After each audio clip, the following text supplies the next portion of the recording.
on Bhagavad Gita as it is, chapter 13. Tana Bhagavad Gita.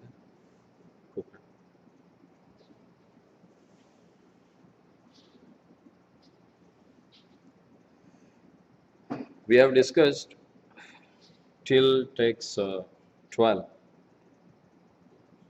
where Lord has explained about the knowledge. Now from text 13 to 19, Lord is explaining about the objects, 6 objects of the knowledge.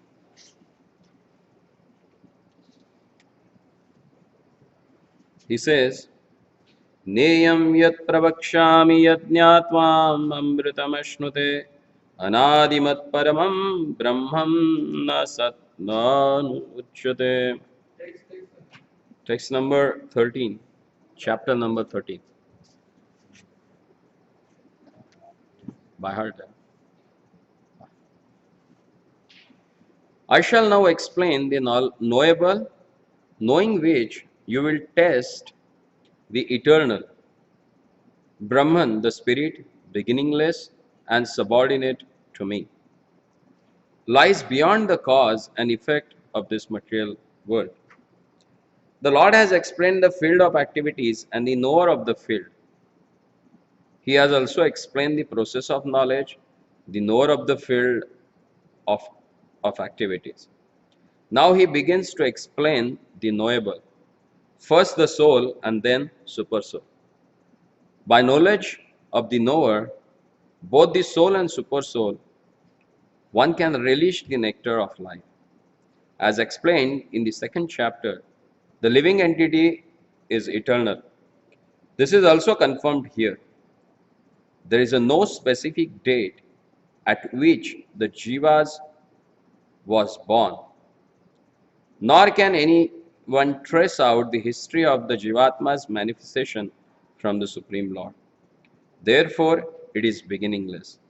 The Vedic literature confirms this. Na jayate mriyate va vipaschitaha Kathopanishad. The knower of the body is never born and never dies, and he is full of knowledge. The Supreme Lord, as the Super Soul, is also stated in the Vedic literature as the Shvetashvatara Upanishad to be Pradhana Kshetratnya Patir Guneshaha, the chief knower of the body and master of the 3 modes of material nature. In the Smriti it is said, Das bhuto hareryeva nanyasyaiva kadachana. The living entities are eternally in the service of the Supreme Lord. This is also confirmed by Lord Chaitanya in his teachings. Therefore, descriptions of a Brahman mentioned in this verse is in relation to the individual soul. And when the word Brahman is applied to the living entity, it is to be understood that he is Vijnana Brahma as opposed to the Ananda Brahma. Ananda Brahma is the Supreme Brahman, personality of a Godhead. So previously Lord has explained about what is a Kshetra and what is Kshetrajna. Kshetra means field of activities. In micro level, this material body is field of activities. And macro level, the whole world, the manifestation is the field of activity. And the knower of this is soul, individually who stays in the body, and super soul who pervaded himself throughout the cosmic manifestation. So these are Kshetra and Kshetrajna. Now, he is telling about the Neya. Neya means the thing that's supposed to be known by living entity. The knowable. So what is knowable now? There are 2 things. That is Brahman. One is Ananda Brahman, that is Supreme Personality of a Godhead. And there is a Vijnana Brahman, that is living entity. Living entity are the part and parcels of the Supreme Personality of a Godhead. And as explained in the second chapter, they are eternal. Nobody knows when Jiva was born. And there is no date has given in any Vedic literature and in Vedic text that when Jiva was manifested in this world. So both the soul and super soul, they are beginningless, so they are known as a Brahman. The one meaning of Brahman is also pure, free from the contaminations of the material nature. So in the constitutional position, Jiva is also pure because he is being a part and parcel of the Lord, which is supreme pure. So this thing is considered as a knowable. Rest of the things not needed. But in modern education, they don't teach what they're supposed to teach. So further, Lord explains about from text 14 to 18, the super soul as the Neya, and this text, particularly this 13, describes the first object of the knowledge, that is soul, which is Vijnana Brahma. Now Lord speaks about the super soul, Ananda Brahma. He says, Sarvata panipadam tat sarvato akshishiro mukham sarvata shrutiman loke sarvamavritya tishtati. Everywhere are his hands and legs, his eyes, hands, heads, and faces, and he has ears everywhere. In this way, the super soul exists, pervading everything.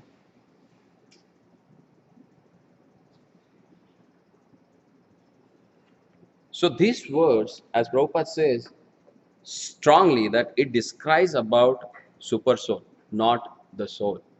Generally, the Mayavadi people, when they give their own commentary on Bhagavad Gita, they say that this, what is explained about, is about the soul. But it is not that. So Prabhupada says here, as the sun exists, diffusing its unlimited rays, so does the super soul or a supreme personality of a Godhead. He exists in his all pervading form, and him exist all the individual living entities, beginning from the first great teacher Brahma down to the small ants. There are unlimited heads, legs, hands, and eyes, and unlimited living entities. All are existing in and on the super soul. Therefore, the super soul is all pervading. The individual soul, however, cannot say that he has his hands, legs, and eyes everywhere. That is not possible.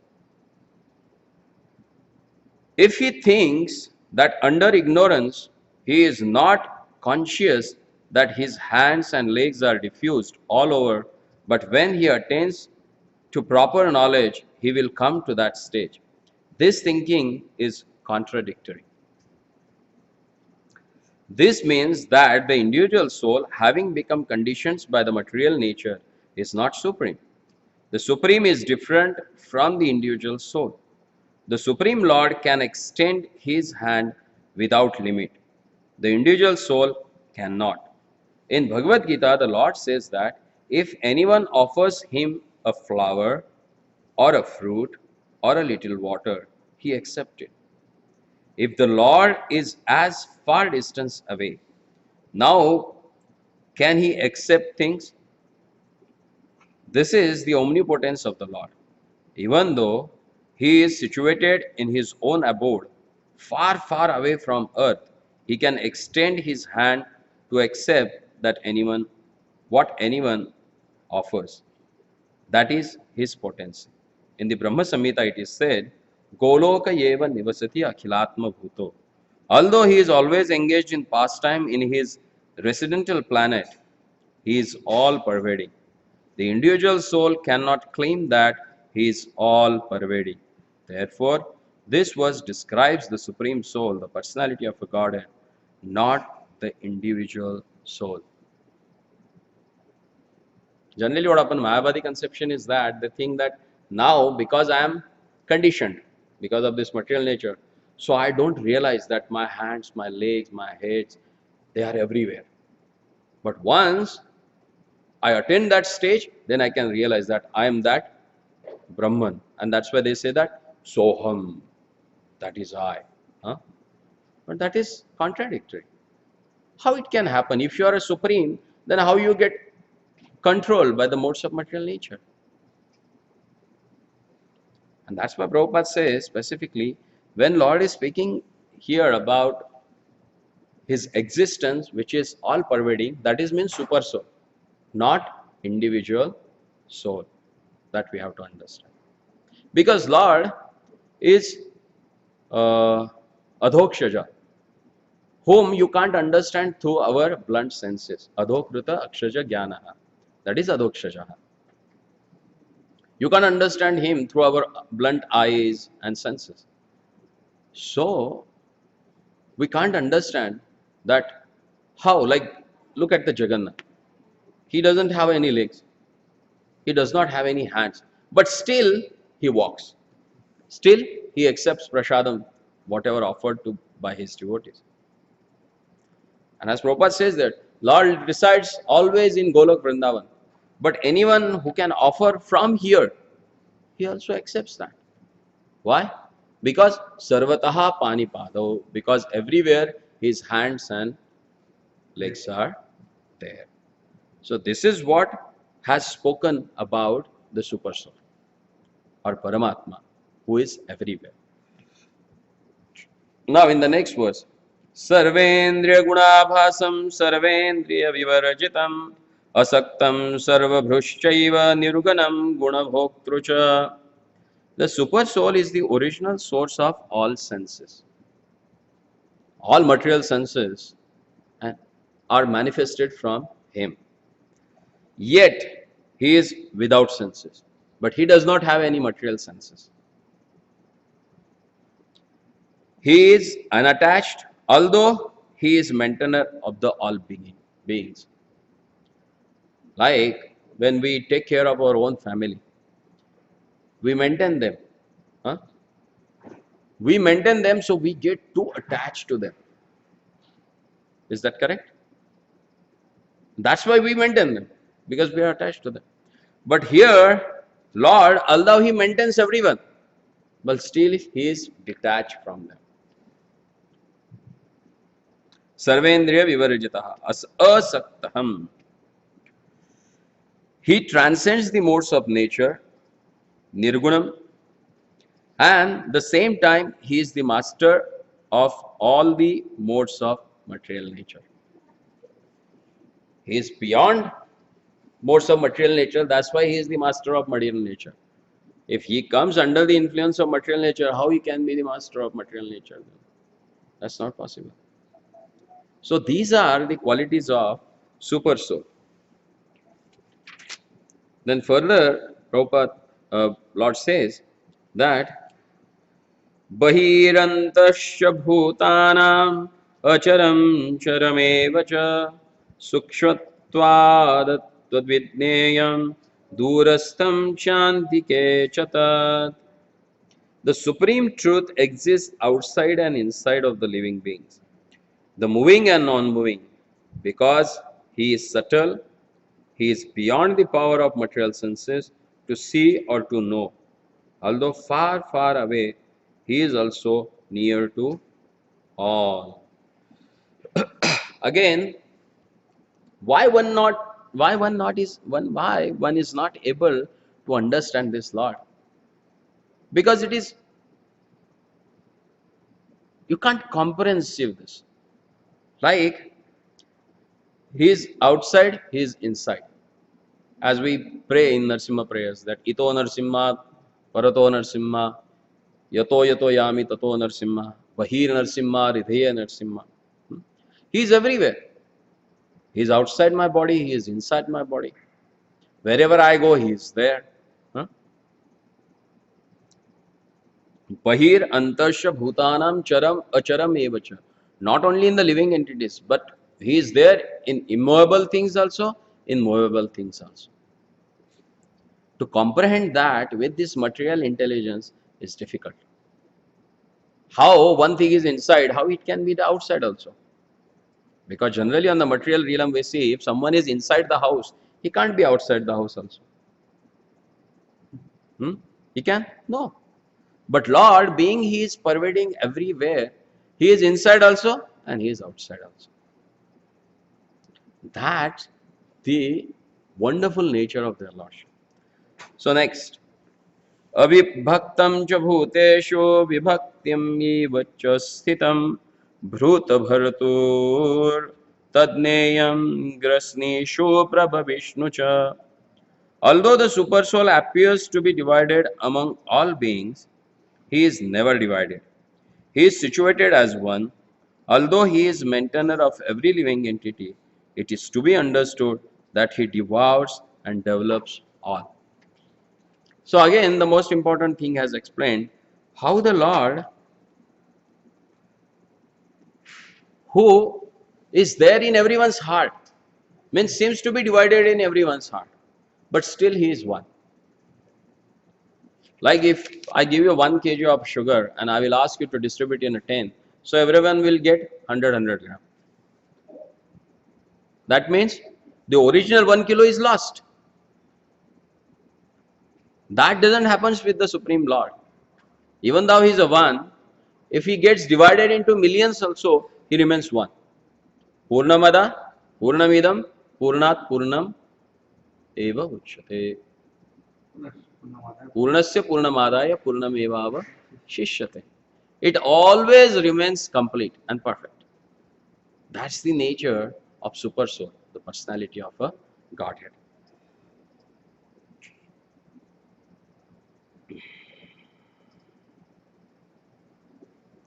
Then further it is explained, Jyotisham api tajyotis tamasa paramuchyate jnanam neya jnanagamyam hridi sarvasya vishtitam. He is the source of light in all luminous objects like stars, sun, moon, which seems to be illuminated. And it is said here, Jyotisham api tajyotis. He is the source of all these lights. He is beyond the darkness of a matter and unmanifested.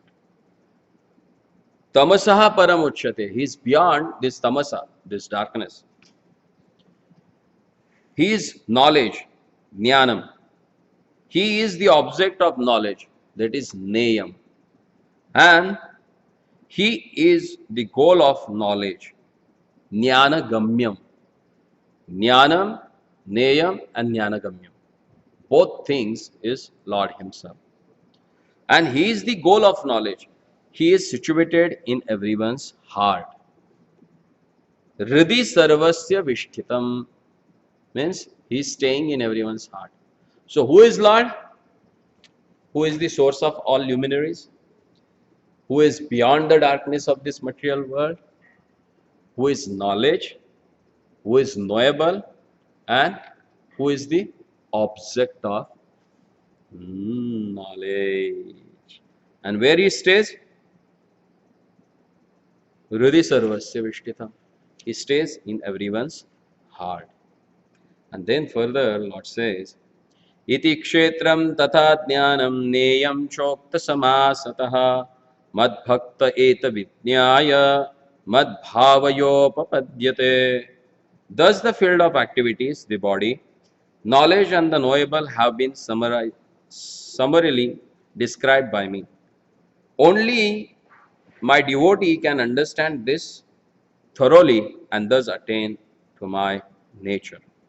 So Prabhupada says in this purport that the Lord has described in summary the body, knowledge, and the knowable. This knowledge is of three things: the knower, the knowable, and the process of knowing. Combined, these are called Vijnana, or the science of knowledge. Perfect knowledge can be understood by the unalloyed devotees of the Lord directly. Others are unable to understand. The monists say that the ultimate stage, these three items become one. But the devotees do not accept this. Monism means oneness. Huh? So what they think? The body, the neya, through body that you should know, and knowable, the object. All are same. How it can be?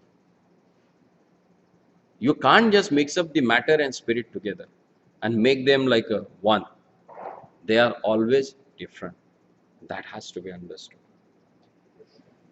We are being led by the material consciousness, but as soon as we transfer all consciousness to Krishna's activities and realize that Krishna is everything, then we attain real knowledge. In other words, knowledge is nothing but primarily preliminary stage of understanding the devotional service perfectly. In the 15th chapter, this will be very clearly explained. Now to summarize, one may understand that verses 6 and 7 beginning from Mahabhutani and continuing through Chetana Dhritihi analyze the material elements and certain manifestation of the symptoms of life. These combine to form the body or the field of activities. And verses 8 through 12 from Amanitvam through Atmajnanartham Darshanam describes the process of knowledge for understanding both types of a knower of the field of activities, namely the soul and super soul. Then verses 13 through 18, beginning from the Anadi Mat Parama and continuing through the Riddhi Sarvasya Vishkitam, describe the soul and the super soul. Thus, three items have been described: the field of activities, that is the body, the process of understanding, and both the soul and super soul. It is especially described here that only the unalloyed devotees of the Lord can understand these three items clearly. So, for these devotees, Bhagavad Gita is fully useful. It is they who can attain the supreme goal, the nature of the Supreme Lord Krishna. In other words, only devotees and not others can understand Bhagavad Gita and derive the desired result. So here in this particular session, where Lord has explained about the what is to be known, how one should know it, and what is the perfection of a life. Now, next from 20 to 27, he will explain about Prakriti and Purusha, these two topics about which Arjuna has inquired, and that we will discuss next time. Hare Krishna. Srimad Bhagavad Gita ki